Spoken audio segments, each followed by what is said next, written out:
The morning began like any typical Saturday in Riverside Meadows, with me watering my petunias and savoring the tranquility had worked so hard to achieve. That serenity was abruptly destroyed when two patrol cars pulled into my driveway, sirens silent, but lights flashing. I knew precisely who had summoned them before the officers even emerged. Sure enough, there stood Patricia Harrington, our HOA president, pointing at me with the rage of someone who had just spotted a dandelion in her flawless lawn. "That stranger has been loitering in our community for 35 minutes, she screamed, her voice echoing across the impeccably manicured lawns. "I demand that you remove him immediately."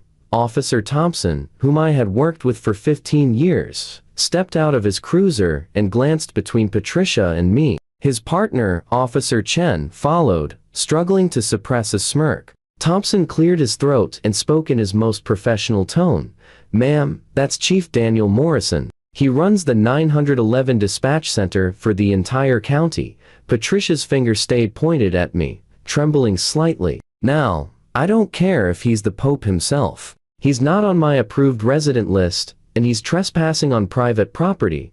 Let me back up and explain how I ended up in this absurd situation. My name is Daniel Mauricio and I'm 47 years old. After 2 decades as a first responder and the last 8 years directing the county's emergency services dispatch center, I decided I needed to escape the chaos of downtown. All I wanted was a quiet neighborhood where I could grow tomatoes, read on my porch, and avoid hearing sirens every 5 minutes. Riverside Meadows seemed ideal. Nice houses, tree-lined streets, and far enough from the city that I could actually see stars at night. What the real estate agent neglected to mention was that the neighborhood came with Patricia Harrington, an HOA president who managed our small community like it was a military compound under constant threat. Patricia was the type of person who ironed her khakis with military precision and color-coordinated her clipboards. She once issued a citation to the Thompson family's 10-year-old daughter for what she called reckless scootering because the child had dared to ride on the sidewalk after 4:00 p.m. The bylaws, Patricia insisted, clearly stated that wheeled recreational devices were only permitted during designated hours. I had purchased a modest 2-story colonial with a decent-sized yard at the end of Maple Court. I moved in quietly on a Tuesday afternoon. No moving trucks blocking traffic. No housewarming party disturbing the peace. Just me, a few boxes, and my plans for a vegetable garden. Apparently, that low-key approach was my first mistake. Within days, Patricia appeared at my door with a clipboard and a frown that seemed permanently etched into her face. "You failed to register with the HOA Welcome Committee," she announced, as if I had committed a federal crime. "I'll need to see 2 forms of government-issued ID and proof of home ownership." I showed her my driver's license and mentioned that the deed was still being processed. She made a note on her clipboard with such force, I thought she might rip through the paper. "Unverified resident," she muttered loudly enough for me to hear. That was just the beginning. Over the next few weeks, Patricia found violation after violation of my property. First, it was a warning about the excessive neutrality of my fence color. Apparently, my choice of natural wood stain didn't meet the HOA's standards for neighborhood cohesion. Then came a notice about my failure to display appropriate window decorations during what she called patriotic celebration periods. The citation that really irritated me was for unauthorized herb cultivation. I had planted some basil and oregano in small pots on my back deck. According to Patricia, all plant additions required prior approval from the HOA's Landscape Committee, which coincidentally consisted of Patricia and her 2 cronies, who agreed with everything she said. I tried to be reasonable. I attended an HOA meeting to discuss the citations. Speaking calmly and professionally, I pointed out that nothing in the actual bylaws prohibited herb gardens or mandated specific fence colors. Patricia's response was to label me as uncooperative and potentially hostile in the next HOA newsletter, which she personally delivered to every mailbox in the neighborhood. After that meet, I noticed Patricia watching my house from her window. She lived directly across the street, which gave her a perfect view of my driveway and front yard. Every time I came home from work, there she was, peering through her blinds like some sort of suburban spy. My work vehicle didn't help matters. As dispatch chief, I drove an unmarked county car equipped with hidden emergency lights and communication equipment. To Patricia, this was clearly suspicious. One evening, as I pulled into my driveway after a particularly long shift dealing with a multi-car accident on the highway, I saw her snapping photos of my car with her phone. The next morning, every HOA board member received an email with the subject line, "Suspicious male with government vehicle observed multiple times." The email, which was later forwarded to me by my neighbor Tom, included blurry photos of me getting out of my car and what Patricia described as clandestine behavior patterns consistent with surveillance activities.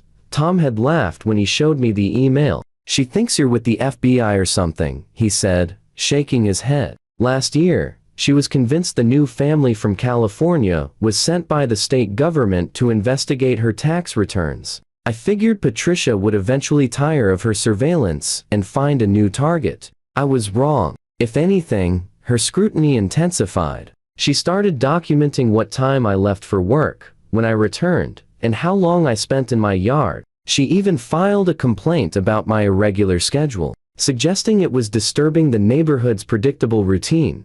The situation reached absurd levels when she issued a citation for excessive garden hose deployment. Apparently, I had left my hose uncoiled for more than the HOA maximum of 30 minutes after watering. The fine was $75, which I refused to pay on principle. Patricia responded by sending a formal letter threatening legal action if I didn't comply with HOA regulations. The letter, written in language that sounded like she had copied it from a legal thriller novel, accused me of willful violation of community standards and creating an atmosphere of discord. I dealt with difficult people throughout my career. Panicked callers, angry citizens upset about response times, and even the occasional conspiracy theorists who believed the 911 system was monitoring their thoughts. But Patricia Harrington was in a category all her own. Everything came to a head on what should have been a peaceful Sunday morning. I decided to install a rain barrel to collect water for my garden, both to save money and because I believed in water conservation. It was a simple project that would take maybe an hour. I was in my driveway, dressed in old jeans and work gloves, drilling the spigot attachment, when Patricia emerged from her house. She stood at the edge of her lawn, arms crossed, watching me like a hawk. I gave her a polite nod and continued working. 20 minutes later, I heard the sirens. At first, I assumed they were heading somewhere else, but they grew louder and closer until 2 patrol cars turned onto Maple Court. I stood up, wiping my hands on my jeans, wondering what emergency could be happening in our quiet neighborhood. The cars stopped in front of my house. Officers Thompson and Chen stepped out, looking confused. Thompson approached me slowly, his hand nowhere near his weapon, which told me he didn't consider this a real emergency. "Chief Morrison," he said, clearly puzzled. "We got a call about a suspicious person tampering with residential infrastructure." Before I could respond, Patricia came charging across the street, her clipboard clutched to her chest like a shield. "It's about time you arrived," she shouted. "This man has been using power tools without a permit. He could be installing surveillance equipment, or worse." Chen looked at the rain barrel, then at Patricia, then at me. "Ma'am, that's a rain barrel. You can buy them at any hardware store." "I don't care what he claims it is," Patricia insisted, her voice rising to a pitch that made dogs bark 3 houses away. "He's been lurking around this property for weeks, coming and going at all hours." Refusing to properly identify himself to the HOA authority, Thompson rubbed his temple, a gesture I recognized from years of working together. It was his "I can't believe this is happening" move. "Ma'am," as I said, "this is Chief Morrison. He runs the county's 911 dispatch center. He's our boss." Patricia's face went through several shades of red before settling on something close to purple. "That's impossible," she sputtered. "I would have been informed if someone in that position moved into our neighborhood. We have protocols." "Well, I can assure you he's who we say he is," Chen added, trying not to smile. "We've worked under Chief Morrison for years. He's one of the most respected people in county emergency services." Patricia stood there, mouth opening and closing like a fish out of water. I could see the gears turning in her head, trying to process this information while maintaining her authority. Finally, she straightened her shoulders and lifted her chin. "Be that as it may," she said, with as much dignity as she could muster, "he still failed to register with the HOA and has multiple outstanding violations. His position doesn't exempt him from community standards." Thompson looked at me with an expression that clearly said, "What do you want us to do about this crazy lady?" I shook my head slightly. The last thing I wanted was to make this an official matter. "Officers, I apologize for wasting your time," I said calmly. "As you can see, I'm just installing a rain barrel. I'll be sure to work with Mrs. Harrington to resolve any HOA concerns through proper channels." Patricia huffed and marched back to her house, but not before announcing loudly that this matter was far from over and that she would be calling an emergency HOA meeting to discuss security protocols for verifying suspicious residents. After the officers left, both apologizing for the inconvenience and promising to have a word with dispatch about screening these types of calls better, I went back to my rain barrel. But I could feel Patricia watching from her window, probably documenting how many screws I used and whether they were HOA approved.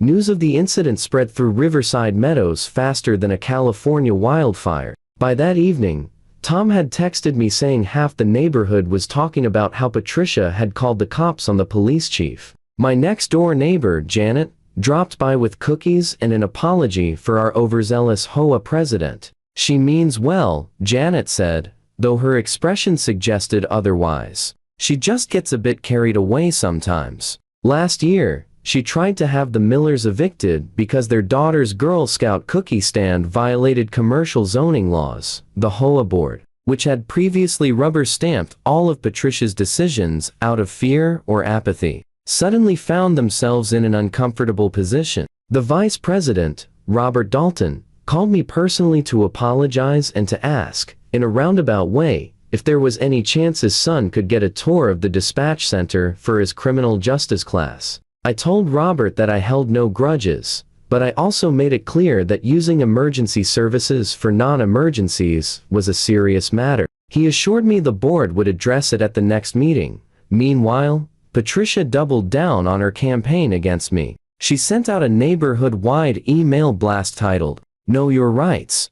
HOA Authority Supersedes Job Titles." In it, she argued that my position in county government was irrelevant to HOA governance and that allowing exceptions would lead to chaos and property value decline. The email backfired spectacularly. Someone and I never found out who created an anonymous flyer that started appearing on doorsteps. It featured a crude drawing of Patricia with binoculars and devil horns under the title, "Who Watches the Watcher?" The flyer listed every ridiculous citation she had issued over the past year, from the scootering incident to the time she fined the Johnsons for having their Christmas lights up until January 2 end. Patricia responded by increasing her surveillance of the neighborhood, particularly my house. She started carrying a camera with a telephoto lens during her morning walks, snapping pictures of any perceived violations. She even set up what looked like a security camera pointed directly at my driveway. Though she claimed it was a bird-watching device, the monthly HOA meeting was usually a quiet affair attended by maybe a dozen residents who had nothing better to do on a Thursday evening. But word had gotten out about the police incident, and the community center was packed. People who hadn't attended an HOA meeting in years showed up, including several who didn't even live in Riverside Meadows, but wanted to see the drama unfold. I arrived early and took a seat in the front row.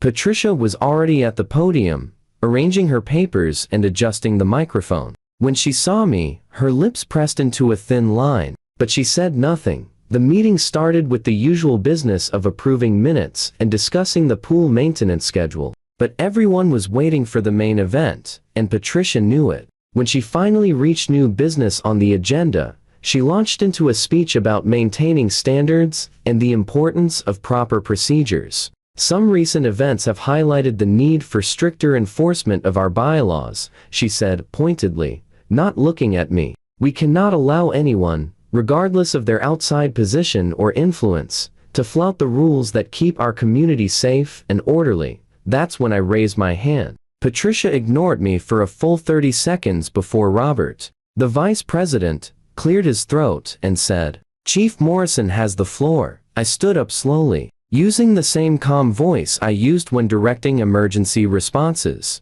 "Thank you, Robert.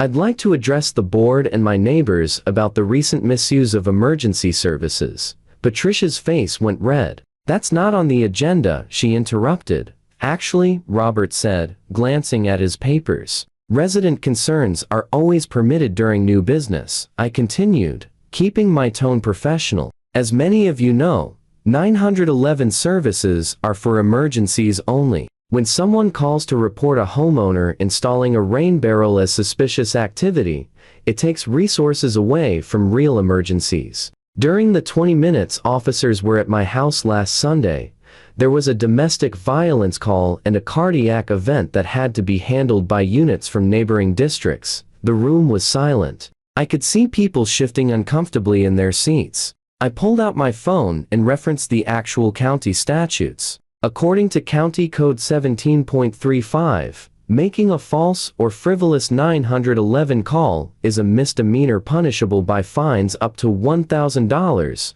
and up to 6 months in jail. Repeated violations can be charged as a felony. Patricia gripped the podium. "I was reporting genuine suspicious activity. You can't threaten me for doing my civic duty." "I'm not threatening anyone," I replied calmly. "I'm informing the community about the law." Additionally, HOA boards that encourage or enable harassment of residents can be held liable under state housing laws. The damages in such cases can be substantial. An older gentleman in the back raised his hand. "So, what you're saying is we could all be sued because of her?" He pointed at Patricia. "I'm saying that HOA boards have a responsibility to act reasonably and within the law," I answered. "Encouraging residents to call 911 for non-emergencies or creating a culture of harassment opens the association to significant legal liability." The room erupted in concerned murmurs. Board members started whispering among themselves. Patricia tried to regain control, banging her gavel and calling for order, but the damage was done. Robert stood up and addressed the room. "In light of this information, I moved to suspend the HOA president for 90 days pending a review of recent enforcement actions." "You can't do that," Patricia shrieked. "I've been protecting this neighborhood for 7 years. All in favor?" Robert asked, ignoring her protests. Every hand on the board went up, except Patricia's. Even her usual allies voted against her, probably calculating their own legal exposure.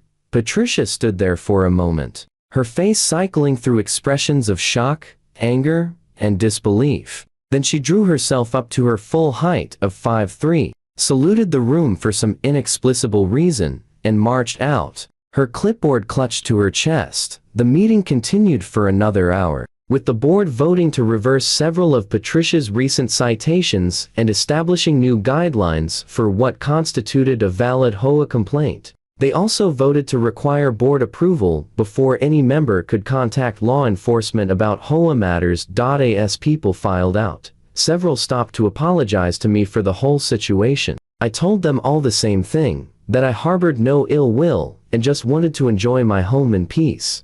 3 months later, Patricia's suspension ended, but she didn't return to the HOA board. She now jogs through the neighborhood every morning with a GoPro camera strapped to her head, recording what she calls evidence for future action. Residents have learned to cross the street when they see her coming. As for me, the board somehow convinced me to accept the position of HOA vice president. I didn't want the job, but they argued that nobody else trusted anyone else with any power. After the Patricia debacle, I used the position mainly to repeal unnecessary bylaws and host monthly silent barbecues where people can actually enjoy their neighborhood without fear of citations. The rain barrel still sits in my backyard, collecting water for my expanding garden. I've added tomatoes, peppers, and even some unauthorized squash. Nobody has complained. Last week, Patricia tried one more time to cause trouble by filing a formal complaint with the county about my abuse of power. The county attorney responded by fining her $500 for misuse of the legal system and warned that any further frivolous complaints would result in criminal charges. When the sheriff's deputy delivered the fine notice, Patricia's shriek of indignation could be heard 3 blocks away.